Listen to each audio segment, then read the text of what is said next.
presenting another horror story. Lahat ng follow.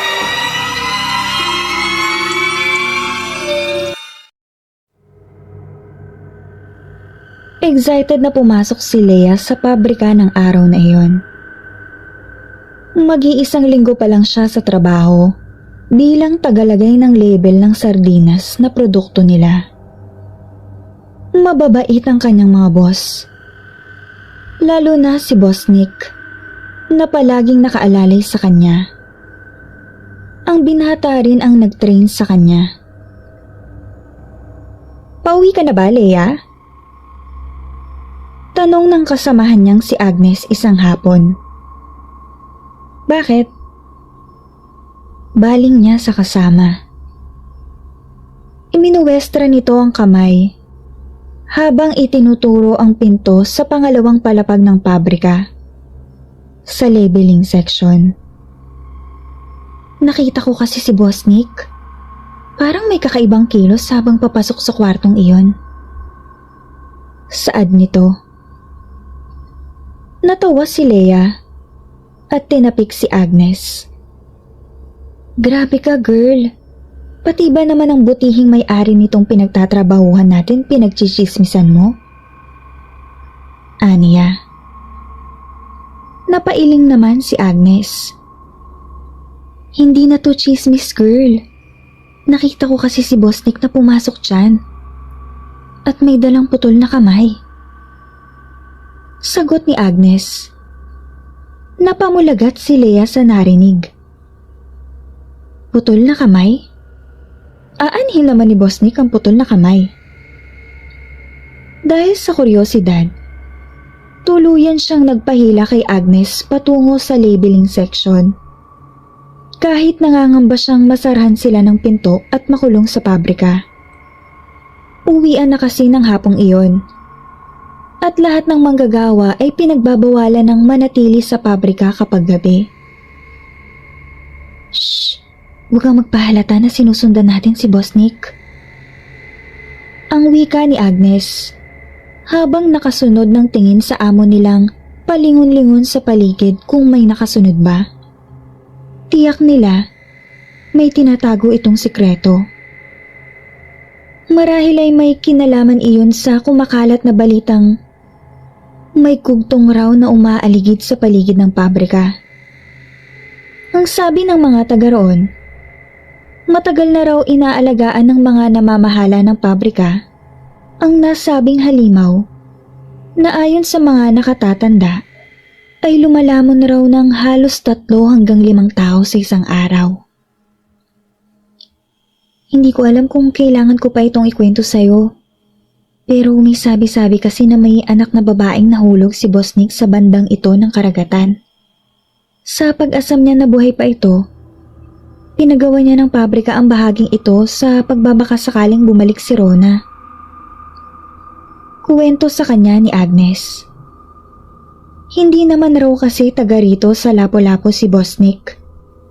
Tubong Cavite ang lalaki na nakapag-asawa lang ng taga rito. Isang araw ay sinubukan ng lalaking sumakay sa bangka upang malibang. Isinama niya ang anak na babaeng magwa-8 taong gulang pa lamang. Okay naman daw sana ang paglalayag nila. Nang sa hindi inaasahan ay biglang lumubog ang bangka ni na Boss Nick. Ang hindi alam ng marami ay may nagkagusto raw na syokoy sa bata. Kaya inilubog nito ang bangka at kinuha si Rona. Ano naman ang koneksyon ng kugtong roon?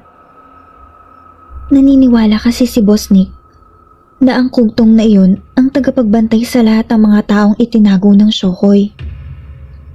Pero Agnes, di ba sabi mo matagal lang nahulog sa dagat ang anak ni Boss Nick?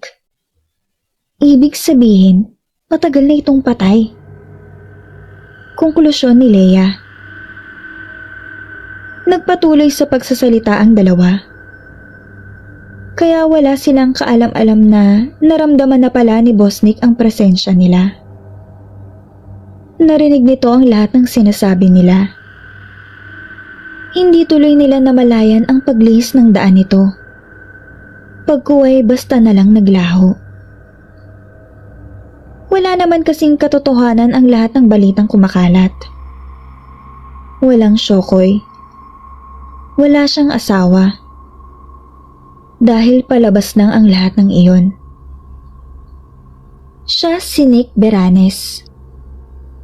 Nag-iisang tagapagmana ng Unifoods Corp.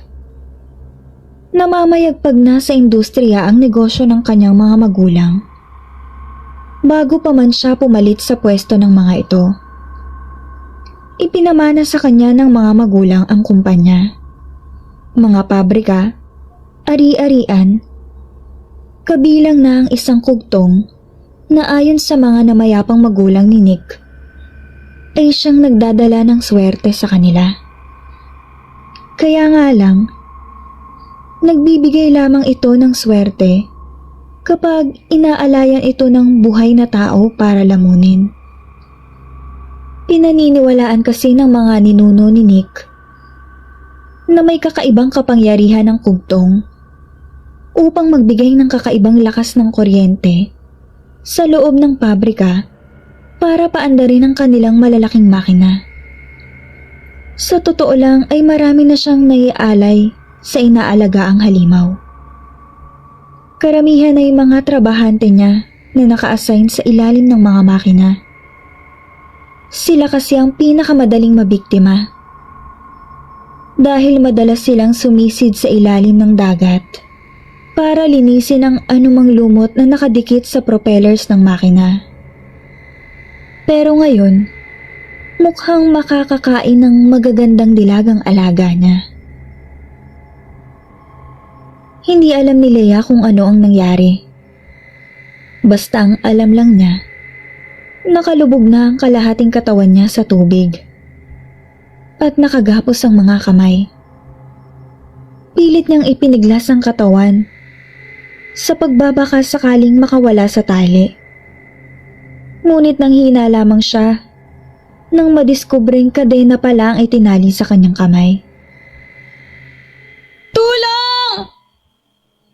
Ubod lakas niyang sigaw.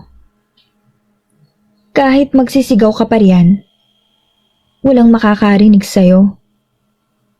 Anang isang boses mula sa likuran niya na nakilala niyang si Boss Nick. Alam mo, Iha, gusto kita. Kaya lang masyado kang pakialamera. Kayo ng kaibigan mo. Kaya naman pasensyahan tayo. Ani Boss Nick. At inilabas ang isang kwintas na hugis perlas. Hinimas niya iyon. At sa panghihilakbot niya, ay lumabas mula sa malalim na tubig na kinalulubugan ng kalahati niyang katawan ang isang napakalaking isda na may malalaking pangil. Lumapit ito sa kinaroroonan nila at pinakinggan ang salitang Latin na namutawi sa bibig ni Boss Nick. Hindi iyon maintindihan ni Leia. Ngunit ganoon na lang ang pagkabigla at takot niya nang biglang lumundag ang higanting isda at dinamo ng nakagapos rin si Agnes. Animo pain ito na iginapos sa ibabaw ng malaking bakal.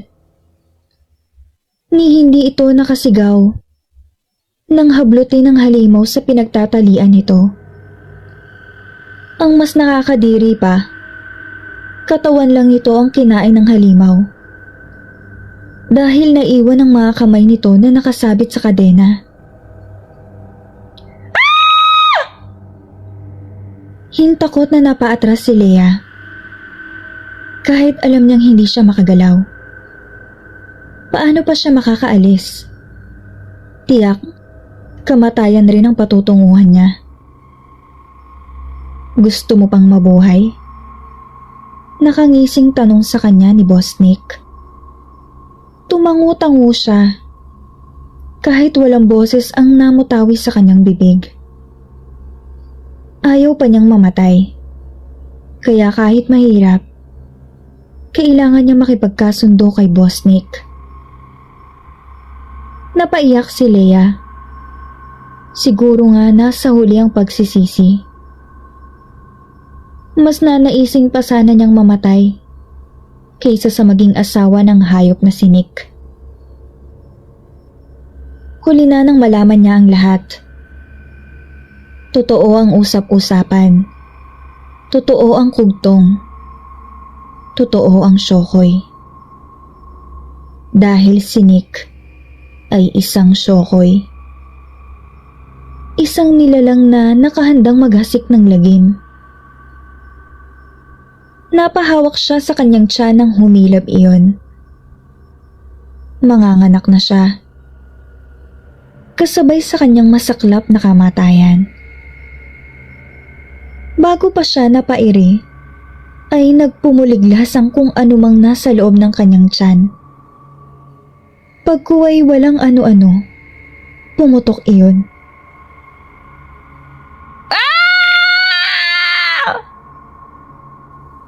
Maligayang maligaya si Nick. Tagumpay ang hangarin niya. Masaya niyang tinungo ang silid kung nasaan si Leia. Sa tabi ng bangkay nito ay ang napakaraming maliliit na kugtong. Magpalaki kayo upang maging mayaman ako. Maghahasik tayo ng lagim. Tumawa ng tumawa si Nick. Hanggang sa nagsilundagan sa kanya ang maliliit na kugtong. Animo pira na ang mga ito na pinagkakagat siya hanggang sa maubos ang kanyang laman at bawian ng buhay.